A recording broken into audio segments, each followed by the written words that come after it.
এখনই সময় আমরা মানুষ হওয়ার, আমাদের ভবিষ্যৎ রয়ে গেছে। আমরা অনেক বড় হব ইনশাআল্লাহ, অনেক বড় হব। বড় হয়ে কি করব? এ বড় না, মানুষ তো হিসেবে বড় হব, বয়সে বড় হব, ওই বড় না। আমরা লেখাপড়া করে বড় হব, বড় জ্ঞানী হব, বড় হাফেজ হব, বড় কারি হব, আলেম হব, বড় বিজ্ঞ একজন মানুষ হব। হয়ে আমরা এই দিনকে প্রচার করব, সারা বিশ্বে প্রচার করব। আমাদের নবী করিম সাল্লাল্লাহু আলাইহি সাল্লাম আমাদেরকে দায়িত্ব দিয়ে গেছে, দিন প্রচার করার দায়িত্ব। আমার আপনার শুধু এই নোয়াগাঁও মাদ্রাসায় লেখাপড়া করে আমরা ভবিষ্যতে যে এখানেই থাকবো, যারা যারা মহল্লা থাকবো এরকম না। আমাদের নিয়ত করতে হবে আমরা সারা বিশ্বে ছড়াইয়ে পড়বো, সারা বিশ্বে ছড়াইয়ে পড়বে দিনের দাওয়াত নিয়ে। কি নিয়ে? তাহলে আমরা বড় আলেম হতে হবো না?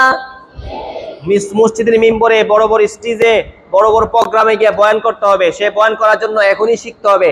তোমরা কি ভবিষ্যতে চাও না বড় একজন হুজুর হইতে? কে কে চাও বড় আলেম হতে? হাত তুলে দেখাও দেখি।